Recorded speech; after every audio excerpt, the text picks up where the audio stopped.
Gun depression is amazing. The more you have, the more ridge lines you can work, effectively making your tank just better than the opponents you're fighting if you can actually work those spots. However, when is there too much gun depression?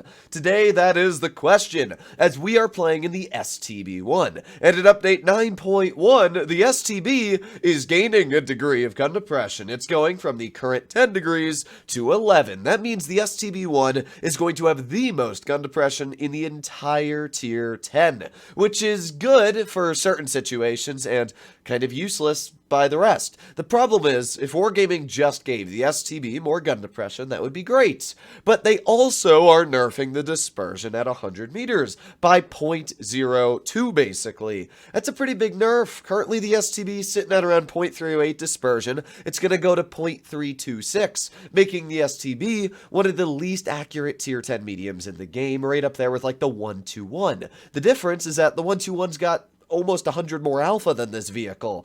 Yeah, that's a pretty big problem for the STB1. So that's the question of today's video. Is the gun depression worth the accuracy nerf? Personally, I don't think so. The gun depression is great for really any tank, but when you've got 10 degrees, is gaining 1 degree really that much more needed? I mean, I don't even think there's any ridgelines I can 100% name that you would need 11 degrees of gun depression for, because Wargaming designed all these maps for usually around 10 degrees. So that's the only problem I have. I mean, even this hill right here, you can easily work this entire hill, as you can see, with 10 degrees. So, yeah, personally, I don't agree with what Wargaming did. I mean, if they wanted to give the tank 11 degrees, it wouldn't even have changed it that much or made it that much more effective. So, I don't really think it needed the dispersion nerf. The tank's great because of its really solid gun plus fantastic all-down capabilities. Now its gun's going to be a little less solid, but I guess it'll be a little bit cooler to run in certain haul-down spots. Maybe like this hill right here, you could find a little slot that you could work it haul down, but either way, we have officially captured base A, and now we're going to start pushing in. Our M103 has bled a bit, but nothing, worldly ending. So our Vickers CR has not been detected, and there's the Waffen all the way off to the other side of the map. Let's aim at an HE shell, and I don't know if that hits. I gotta say, shell velocity is actually very fast on the HE for this vehicle. I'm used to high explosive on some mediums, just being kind of slow, so I kind of pre-aimed that, but man, that thing flew like a bullet. Huh. Alright, let's make our way in the front line. We got a 60 TP right here, which should be pretty nice to get some shells into. So there's one shell into his tank. Let's stop him from backing up as well. There's 2 shells into his vehicle. Oh yeah, this is where being a medium definitely pays off. Let's see if we can get our 3rd shell in. Nice, there you go. Ammo rack hit, and we are completely blocking this guy, which means vehicles like the 268 version 4 have the opportunity to aim in on him as well. So right now we're doing pretty good. Gotta be real. We're gonna get another shell into the 60 TP, and let's just drive past him. We got enough traverse speed to out-traverse his entire tank, and there you go. That is a full health heavy tank we have basically cleared. Now we're gonna start pushing in. You can see the STB's got a pretty solid power to weight for all things in... Oh, wow. Okay, you know what? I know that's going to pop up in the comments, but if we did have 11 degrees there, it definitely would have helped us. But thankfully, we were able to get a nice shot into his hatch as it is, and connect the shell into him. Alright, so let's see if we can aim in another shell onto this yo. And, oh, come, what do you poob? Okay, there you go. Let me just squeeze past you and get blocked by you, but at least we penned the shell, so that's just really all I wanted to do.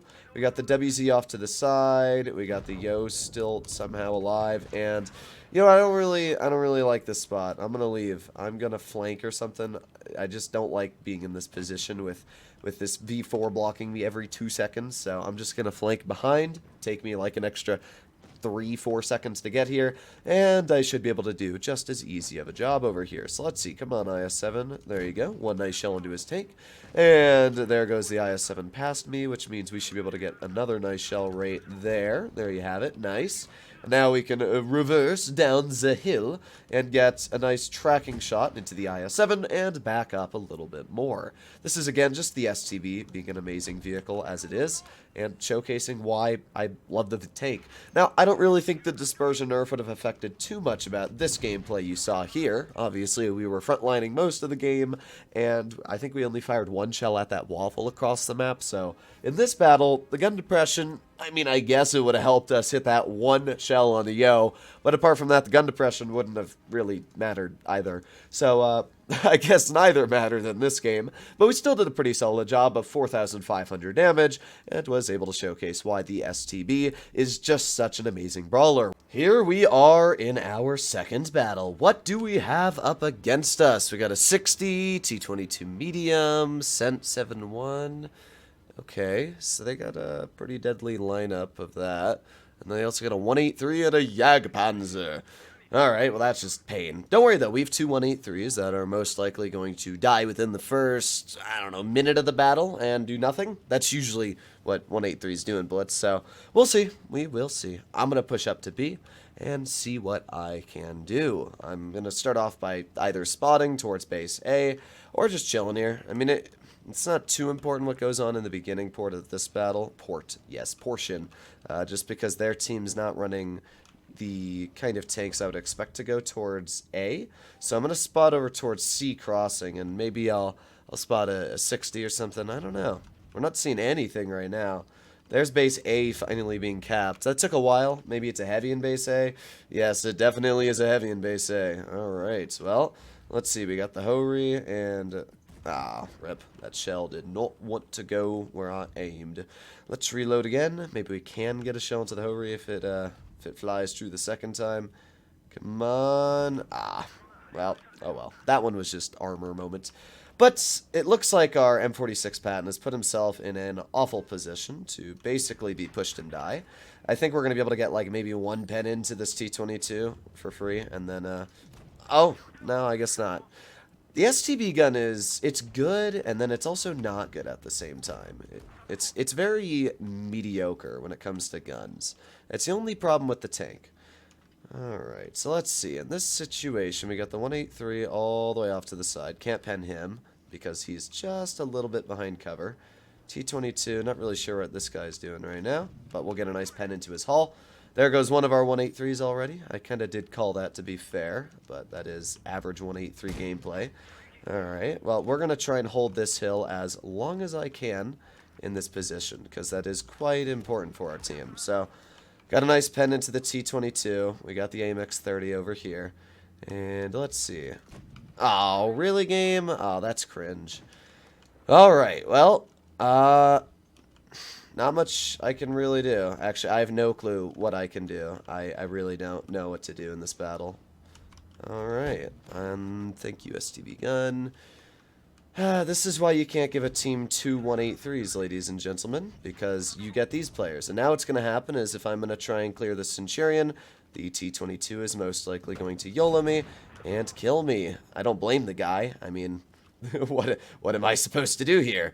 I don't really know. Well, the T22 did bounce me, which maybe gives me the opportunity to bounce a shell on him. The problem is I can't really poke with this 60 also looking at me at that angle. So I'm going to try and go this way. Oh, and there's the Hori. And we bounce him. Yay. And he hits that. Okay. Well, you know what? This battle literally showcased nothing, but I'm going to show it anyway, because this is Blitz, and these are the teams that you deal with in Blitz. It doesn't matter really how skilled you are. You deal 5,000 damage in this game. Yeah, I mean, this is just your average Blitz battle. Wow, that was pain. Oh well, I kind of expected this one to be real from the beginning to be a loss. We had two FE2 and 5B 183s, and as I said, they're useless. I mean, when you get two 183s on your team, it's basically a 5 versus 7.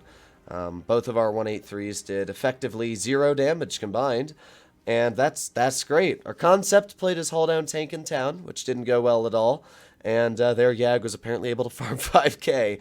Oh man, wow, that sucks. Hopefully you enjoyed today's video. I don't think the STB is going to change all too much when it gets its increased capabilities, because it's still going to be the kind of the same tank, just worse in every way when it comes to accuracy. But hopefully you enjoy the tank still. Let me know what you guys think about the STB though in the comments down below, if you think it's going to be good or bad.